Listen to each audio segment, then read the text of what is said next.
It's a matter of choice. Think about it, just like good health is a matter of choice. What choices we make every day in the long run are going to determine what kind of health we have. You say, yeah, but I got bad genes. I remember a health guru, someone that we respect greatly, my wife and I did, Agatha Thrash. Does anyone remember Agatha Thrash? She was a tremendous health educator. Yeah. Agatha Thrash used to say, and she's sleeping in the Lord now, we'll see her resurrection morning, I do believe. She said, genes load the gun. Help me out with that again, Sharon. You got it? Genes, what pulls the trigger? That's right, lifestyle pulls the trigger. That's right, genes load the gun. Half my family's diabetic. I'm diabetic. Is it because half my family's diabetic? No. It's because I was on the Krispy Kreme donut diet. I ate Krispy Kreme donuts like popcorn. When I saw that blue light going around, my car would not pass by. I whipped in one day. I was in Birmingham, Alabama, and I went to the Krispy Kreme donut shop that I went to as a young fellow. I was a teenager, we'd have dates, and all the guys would go to Krispy Kreme. And so I just got warm feelings going by, and then I whipped in there and said, I'm going to get donuts for my family. And I went out and I got a dozen donuts, and I saw the sign that said you get a second dozen for half price. I said, that's good stewardship. So I got a second dozen, and my house was not that far from Krispy Kreme. I was at my parents' house, was not that far. Visiting was not that far. I ate a whole dozen donuts before I got to my folks' house. My boys were young at home at the time. I took that empty cart and stuffed it outside in the garbage can so no one would notice. I came in with a dozen donuts. I said, donuts, everybody. Dad, don't you want it? No, I don't want any. I have 12 in my belly. Yeah, it's funny right now, but let me tell you, that's why I'm diabetic. And Dr. Pepper's. Oh, yes, the Dr. Peppers. I never drank water. I didn't like water. It didn't taste good. Water doesn't taste. I drink water like crazy now. So I reap what I sowed, didn't I? In many ways. All right, there I am. 1993. How many years ago was that? 2 minutes. You know, I'm in better health now than I was then. No. Yeah, that's me. No. That's me. The guy on the left, not the one on the right. The guy on the left, that's me. I mean, that's me. I was on 6 medications between 93 and 96. The doctor just started piling medication. I never went to a doctor unless I got the flu or I broke an arm or something. Never had a physical. I didn't know how bad all I was. I just figured I looked the way I did because that's the way my family looked. My mother's side of the family, especially. I failed a stress test twice. You know what I mean? They put you on a treadmill. They put wires all over you. And they had to turn it off early. They said something's wrong with your heart. Failed it twice. You know what I did? I quit going to the doctor. Yeah. He told me, he said, you have 50% blockage. I said, well, what can I do about it? He says, well, you know, you'll be pushing. By that time, I was about 46. He says, you're pushing 50 years of age. It's a little young for a man your age to be this way, but he said, you've got 50% blockage in your veins and arteries. And he said, you're just part of America. It's the diet, the SAD, the Standard American Diet, he said. SAD, think about that, SAD. American Diet, yeah. So I quit going to the doctor about that. When I met Sharon, about 7 years after this, met Sharon, after this picture was taken. And she got me going to the doctor and having physicals and that sort of thing again. And you remember, come join me now, Sharon. You remember the day we went to Dr. Williams? We weren't even engaged at the time. I made, I'm not going to say mistake, I made the judgment call to invite Sharon to go to the doctor with me. That was a big mistake. We were going to go to Carowinds that day. Going to take the day off and go ride the roller coaster. never made it to Carolyn's. Ended up at a health food store instead. So we there in Dr. Williams' office. He was a member of my church. And he said, I've got some concerns, Pastor. I said, what's the concerns? He says, your HDL is 3. 3. He says, I've never seen an HDL. So do we have anyone in the medical profession here? Huh? Is that good or bad? That's really bad. He said, if you're having indigestion today, don't call an ambulance. He would go directly to the emergency room. At the hospital, you were having a heart attack. HDL is your good cholesterol. All right, talk. Tell me. You said you were going to ask me questions. That's right. I'm doing all the You talking. need to finish this. All right, so HDL should be 40. That's what it should be, all right. So keep going here. What were they going to do because of my blood pressure? Now this is a few years later. What was Dr. Possinger going to do because of my blood Okay, pressure? so years later, we went to Dr. Possinger. He was off all of his meds by then.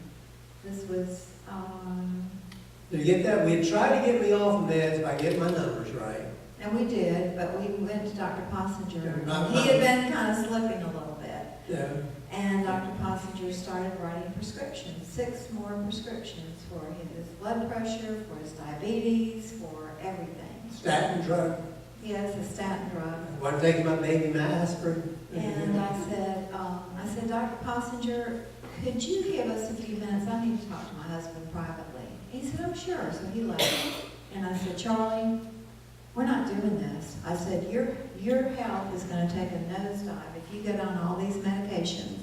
I said, years from now, they're going to add more, and it's not going to be good. Yeah. So let's leave. Let's tell Dr. Possinger we just want about 6 weeks, 4 to 6 weeks, and we'll come back. And so he came back in, and that's what we told him. We said, just keep your prescriptions for right now. We got home. Agatha Thrash had given a seminar at LPC, and this is the first time I met her, and I invited her home. The for lunch. Fletcher Academy's gymnasium. Yes, just marvelous lady. I won't tell that part about what she said about your diabetes. I don't want to embarrass you. But anyway, when we got Go home, ahead and tell why she did. She's Okay, eating so in our house. we're sitting at the table, and Charlie said, well, my blood sugar's been going up a little bit. And she sat there and looked at him. She didn't say much. She went back to the kitchen to get some more bread and the Tofu. yeah. Tofu fettuccine is what I had. And she came over to Charlie and she grabbed him right here. And she said, when you get rid of that, your Yeah. blood sugar will be I where had a it's lot supposed more to of be." that at the time, by the way. Yeah. So anyway, when we got home from Dr. Possinger's office, I called Agatha at UG Pines and I said, we need help. I said, the doctor has written Charlie 6 prescriptions and I don't want him on those. What can we do? And she said, well, we've got a seminar coming up. And I think within the week we were gone. He slept through the first 3 meetings. He was so out of it. And then after he was eating the food they had there, he woke up. And we made some changes. We went back 6 weeks later to Dr. Possinger. They took another whole series of tests, and Dr. Possinger was standing there. The nurse had given him the new test. He was looking at both of them, and he told the nurse, he said, you've given me his name, but this is the wrong report. And she said, no, this is accurate. And he could not believe it. He sat us down and wanted to know what we'd done. We had made some changes. And, but he didn't need any prescriptions. I was so thankful that God worked that out for us. My blood pressure was 150 plus, over 90 something, I remember that. By the way, And in 6 weeks it dropped down to 116 over 60 something. I want to just mention to all of you, because this is a natural cure for high blood pressure. If you can eat 3 to 6 stalks of celery per day, it will naturally bring your blood pressure down. It works. I mean, I was making smoothies for us for a while, and my blood pressure is always 100 over 60. I mean, my whole life it's been there. But when I went to get my OBGYN exam, she said, your blood pressure's really low. I said, well, it's always low. And she said, no, I mean, it's really low. It was like 82 over 51. And I found out later that it was because of the celery we've been eating. That's It right. will naturally lower your blood pressure, so eat it with peanut butter or hummus or whatever, but get the celery down if you have high blood pressure. That was just a little health tip. I was told at the time that I had diabetes, and then I was also told when I was 46 years of age, I probably had cancer. And they watched it for about 10 years, and sure enough, I had cancer. I'm cancer-free, and 66 pounds later, here I am. I did not try to lose 1 pound. I lost 10 pounds the first month I gave up Dr. Pepper's. And I was addicted to Dr. Pepper's. I've had people tell me when I talk, they say, don't use name brands, it's offensive. Well, I met the CEO, former CEO of Krispy Kreme Donut. A fine man. And we actually ended up sharing. Won't go into the long story. Sharon had an old friend and they invited us to go stay with him. I saw this memorabilia all over the place at Krispy Kreme. I said, Frank, what'd you do for a living before you retired? He says, I was in the bakery business. I said, don't tell me, you Krispy Kreme? He said, yeah, I was the CEO before I retired. I said, you're the reason I got diabetes. He said, I told him about getting all the donuts, eating them like popcorn. He said, let me tell you this, Charlie. He said, if you were doing that with donuts, you were doing other stuff too. Don't blame it all on me. Yeah. And he was. He was right. He was right. So, all right. So what do we make of this? It has not, we've been together, we've been married for 17 years, but we've been together 19. We dated 2 years before we got married. Every day has been lovely. It has not been an easy road. Don't think that it's easy because it's not. You know, you're so sweet, my blood sugar goes up like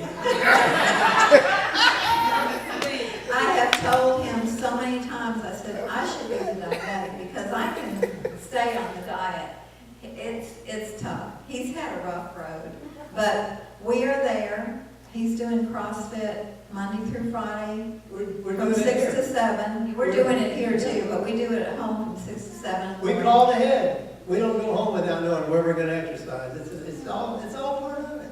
And But you can't go to the gym, and you can walk. Everybody Right. can walk. if you can walk, if you It's the have best exercise. pre-diabetic symptoms or diabetic symptoms, walk 15 minutes every time you eat. Get out and walk. Get 15 minutes of sunshine a day. Right. Drink your water. How do we know how much water to drink? You take your weight, divide it in 2, and that's how many ounces you drink a day. Just, you know, That's simple. Take your It is. weight, whatever you Divide it weigh. into Be two. honest about it, right? right. And then, Weigh yourself. and then half of that, just put ounces by it, OZ, Right. and that's the kind of water. And then, you know, balance your carbohydrates, your proteins, your fats, and your starchy Eat a vegetables. balanced diet. Do people usually eat too much salad? No. So your plate should look what? Like when It should they be eat at a- that time? It should be a rainbow. Oh, no, we won't go into that.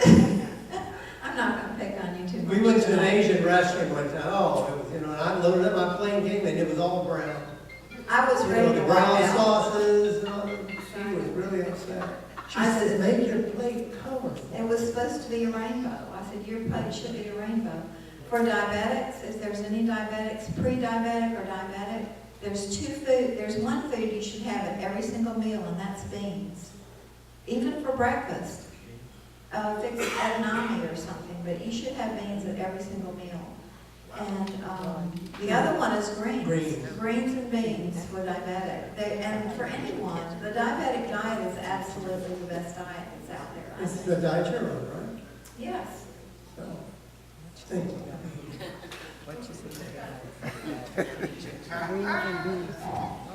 She's been very patient with me. And I owe my life literally to Sharon. I would be 6 feet under. I believe that I not met Sharon. I met Sharon 3 years after that picture was taken, right there. No, excuse me. We met in 6 years later. 6 years later. All right. So there's before and after. You see those pictures. But I got Sharon and that one with me. That's a Christmas picture taken a couple of years back. I did not try to lose 1 pound. I was happy with the way I was. And thing is, God has given us the ability to recover. Even if you smoke, I've helped probably hundreds of people stop smoking in my lifetime. We had stop smoking plans in Baton Rouge, Louisiana, and Kettering Hospital. We had 250 to come out. One stop smoking plan. And I've seen that damage that was done through years of smoking begins to repair itself. You see, where sin abounded, what grace abounds even more. Right. And God can heal us from these things. A lifetime of just throwing caution to the wind. I thought I was eating a healthy diet because I was eating at least clean meat. My dad became a vegetarian when I was 9 years of age. He was a wonderful man. I'll see him in heaven. But he didn't get it. He tried to talk to Dad about some of these things. He refused. You could hold a gun to his head. He would not eat meat. The conviction he had. As he was dying, the day before he died, my mother was trying to poke vegetables down. She was here, and I said, Mother, let him have what he wants. It was interesting. Their last words to each other. My mother's last words to my vegetarian father were these: "You're the only vegetarian I know who hates vegetables." Last words. For 56 years of marriage. Now listen, he had to come back to her. His very last words to her, they were in love. You talk too much. Yeah. See?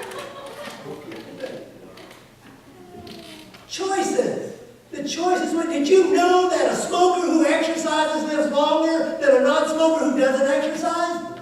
I've seen the data. I'm talking about a regular basis. So let's be real. Just because I'm not eating pork doesn't mean I got all my ducks in a row. You see, living healthily means to consider living a balanced diet, a balanced life.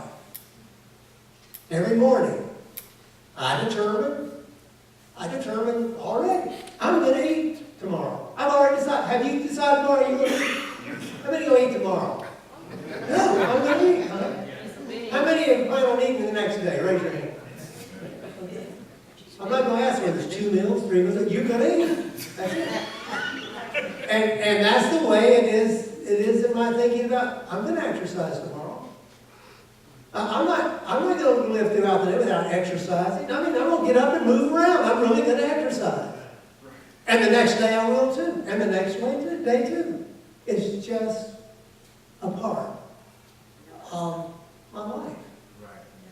And so, it's not good health by works. It's just the way it is, the laws of nature.